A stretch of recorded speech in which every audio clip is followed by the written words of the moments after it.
while the opposition was debating the alleged vote chori in the name of special intensive revision of voter list in the form of electoral reforms in parliament, the ruling party, the ruling dispensation led by the Bharatiya Janata Party invented an issue suddenly out of the blue. The issue is on the alleged mutilating of the Vande Mataram song way back in 1937. So, the Vande Mataram debate is the counter posed by the BJP to the opposition demand for vote chori debate. So, what is the reason why the BJP is interested in raising the Vande Mataram debate? Well, of course, it looks like on the face of it an attempt to derail or deflect the attention from the debate over the alleged vote chori, but I think that's only a superficial understanding. There is a larger strategy behind raising the Vande Mataram issue at this point in time. So, before getting into the debate, let me tell you the basic info for the benefit of those who have not completely followed this controversy. Well, Vande Mataram was written in 1875 by Bankim Chandra Chatterjee, the famous Bengali art writer, and it was published in a journal, and subsequently it was included in the Anand Math novel, which was published after a few years. Well, in 1896, Rabindranath Tagore composed the music and sang it in the Congress annual session. But the difference here is the original song was in only 2 stanzas, which had no controversial element in it. It is only a song in praise of the motherland. So, that's the reason it caught the imagination of the freedom fighters. The All India Congress Committee has also hailed this song, and it was sung by none other than Rabindranath Tagore in the All India Congress session of 1896. But the controversy erupted with this later day edition of another 6 stanzas in the Anand Math novel. The reason for this is the context in which the Anand Math novel was written and the theme of the Anand Math novel and the expanded song. The theme was essentially about the sannyasi revolt, the revolt of the Hindu monks against the Muslim ruler of the Bengal. It was certainly, the theme is not against the British per se, but it was essentially against the Muslim rulers. So, therefore, this Anand Math novel is actually a Hindu attack on the Muslim ruler. Well, nothing wrong, as long as the ruler is bad, we have to fight him, whether he is Hindu or Muslim. But somehow the Anand Math novel is as a clear anti-Muslim tone, and the expanded version of the song has references to Hindu goddesses like Durga, Kali. So, therefore, it aims at anti-Muslim or annihilation of Muslim religion. So, therefore, the controversy erupted, and several Muslim organizations and leaders have opposed singing of Vande Mataram song, and the foremost among them was Muhammad Ali Jinnah and his Muslim League. So, therefore, a question has come before the Congress. What should I do? What should it do? On one hand, the 2 stanzas of the original Vande Mataram song had caught the imagination of the people of India. The revolutionaries have used it as a slogan. The Vande Mataram slogan evoked patriotism. Singing of Vande Mataram song united the people of India and created a fervor for nationalist fervor, and that was so essential in the anti-colonial movement. On the other hand, a section of some Indian society, Muslims perceived it as anti-Muslim and aimed at creating animosity between two religions. So what should the Congress do? Therefore, Congress has appointed a committee, and finally that committee has submitted a report to the Congress Working Committee. The Congress Working Committee, which met between October 26 and November 1 of 1937, has taken a decision. Well, a resolution was moved in the Congress Working Committee. Well, of course, at the time the President of the Congress was Jawaharlal Nehru, but when the resolution was moved, all the great stalwarts of Indian National Congress like Subhash Chandra Bose, Jayaprakash Narayan, Acharya Narendra Dev, and Dr. Rajendra Prasad, of course Mahatma Gandhi, Sardar Vallabhbhai Patel, all these Maulana Abul Kalam Azad, all these great stalwarts were present in the meeting. And finally it was decided, after Nehru sought the guidance and advice of Rabindranath Tagore. Tagore clearly said, well, the two stanzas of Vande Mataram song, which was written in its original form, had no objection whatsoever from anybody. It doesn't have any elements that create communal animosity or hatred towards Muslims. So therefore, there is no objection to the first two stanzas, and a song cannot be impressed, cannot be forced upon a nation. The song has evolved in the country and it has become the battle cry of the freedom struggle. Therefore, we don't need to disown the two stanzas of Vande Mataram. Rabindranath Tagore said these two stanzas can easily be separated from the remaining six stanzas, which are absolutely objectionable for a section of Indian society.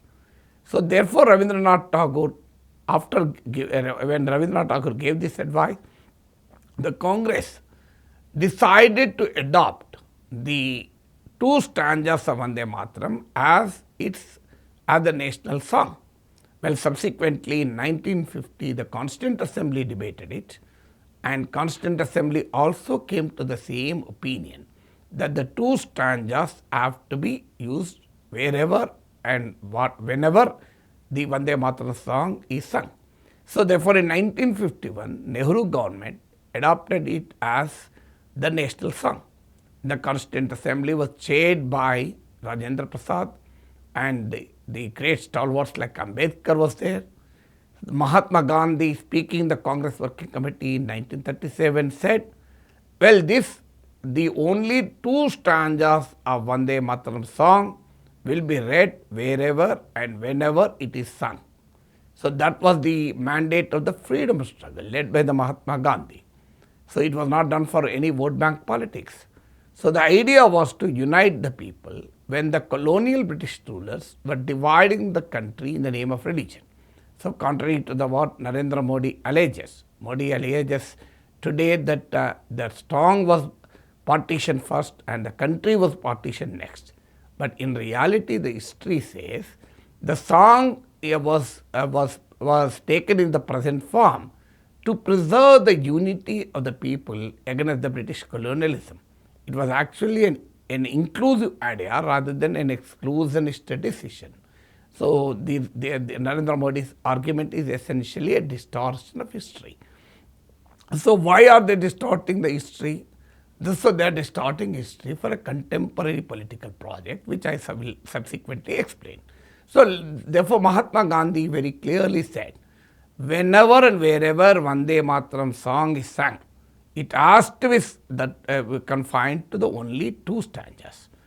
Well, whenever Rabindranath Tagore has even said, when you sing two stanzas of Vande Mataram and your heart is filled with national patriotic spirit, you need not always be reminded of the context of the context, which means Anand novel.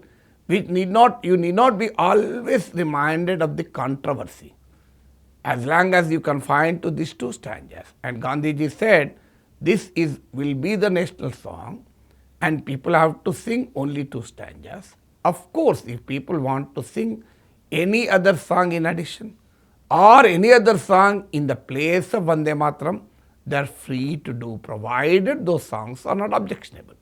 So Gandhiji did not envision or envisage a mandatory singing of Vande Mataram. He has even given freedom to anybody to sing it or not to sing it, or sing it in addition with another. So that was the idea of the freedom movement. So, but now let me come to the contemporary question. So why is BJP raking up this controversy? Well, of course, to vilify the Nehru's image and for a character assassination of Nehru, portray Nehru as a pro-Muslim and the Congress as Muslim appeasement party. Well, I am not delving into the contemporary political history where on the question of whether Congress has appeased minorities or not. That's a different topic altogether. But the history clearly says Vande Mataram, decision on Vande Mataram is not the only decision of Jawaharlal Nehru.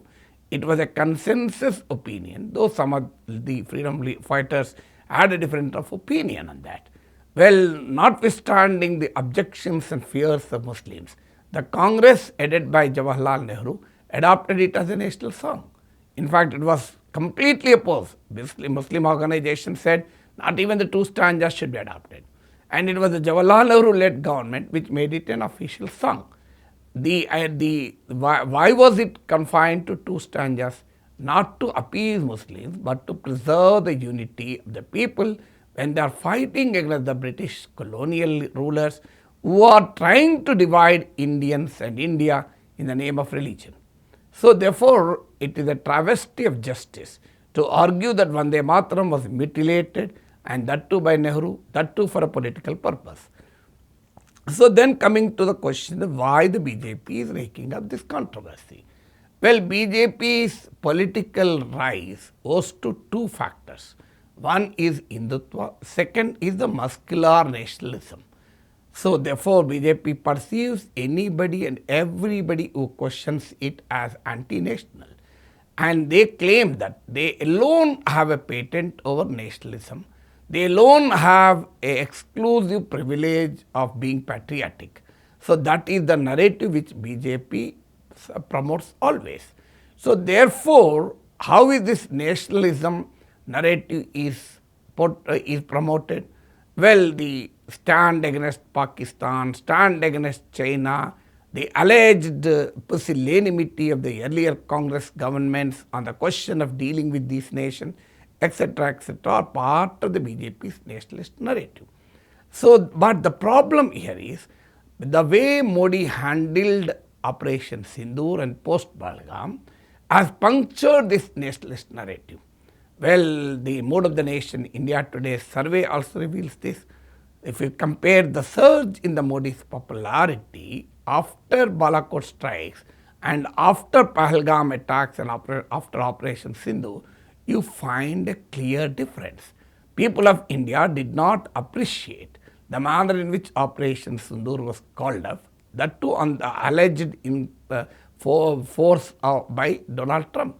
Even the Sangh Parivar supporters did not accept the Modi's thesis that India stopped Operation Sindoor because Pakistan pleaded it. Nobody will stop the war when the enemy pleads. That too without any tangible assurance from the Pakistan to stop terrorism. And subsequently, after the Delhi blast, Modi is not bashing Pakistan. No BJP leader is attacking Pakistan. Until then, what was said? Well, Operation Sindoor did not stop. It's a continuous process. It's an ongoing process. Whenever there is an attack on Indian soil by a terrorist, immediately Operation Sindoor begins. But unfortunately, Operation Sindoor did not begin after the Delhi blast, despite a clear evidence of Pakistani hand in it. So therefore, the nationalist narrative is rudely shaken. So Modi cannot do politics based on the nationalist narrative because he has to face these uncomfortable questions. Why was Operation Sindoor called off abruptly, and why there was no Operation Sindoor after Delhi blast? So therefore, they want to invent a new nationalist narrative. That's the reason they are raking up the controversy of Vande Mataram and alleging that the Nehru Congress have mutilated it. Then there is the other important ideological plank of BJP is the Hindutva. It's anti-Muslim hate politics. Well, the entire issue of Ram temple was built on this communally polarizing narrative. Well, billions of Indians will obviously welcome the construction of Ram temple because the issue was settled after the Supreme Court verdict and there is no need to resurrect the debate. So therefore, but the Ram temple narrative helped BJP to rise. But today Ram temple is no longer an issue. After the Supreme Court verdict, even Muslim organization, though had some objections, though had some reservations on the verdict, well, there were no protests on the street because everybody earlier said all those, especially all those who do not agree with the BJP, always said they will abide by the Supreme Court verdict. So once the Supreme Court has given, you may have objections to it, but that is the law of the land. So therefore, the Ram temple is no longer a controversy now. So it lacks the potential to polarize people. It is evident in the result of 2024 elections when Samajwadi Party's Avadesh Prasad defeated BJP in the Lok Sabha segment in which Ayodhya falls. So BJP lost elections in Ayodhya, lost elections in Uttar Pradesh, which was the epicenter of the Ram temple movement. This is a clear indication that the Ram temple issue is no longer a politically polarizing issue. So they tried with Article 370, but subsequent to the Article 370 abrogation, well, it has also lost its potential. The other potential issue is the Uniform Civil Code. Already some of the BJP state governments are trying with it. There is already a process towards this in the form of triple talaq verdict. Well, the problem for the BJP is they cannot go ahead with the Uniform Civil Code because that will hurt the tribal sentiments.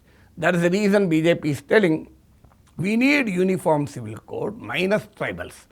So how can it be uniform when it is not applicable to a section of society? So not just the Muslims, conservatives who object to it, even the tribals object to it. And BJP has a significant political stakes in the tribal lands of India. Therefore, it cannot go ahead with the Uniform Civil Code debate too far. So the problem is they have to reinvent an Hindutva slogan that will have an appeal. So Vande Mataram combines the both. It combines the Hindutva with nationalism. So it combines the patriotism with the religious fervor.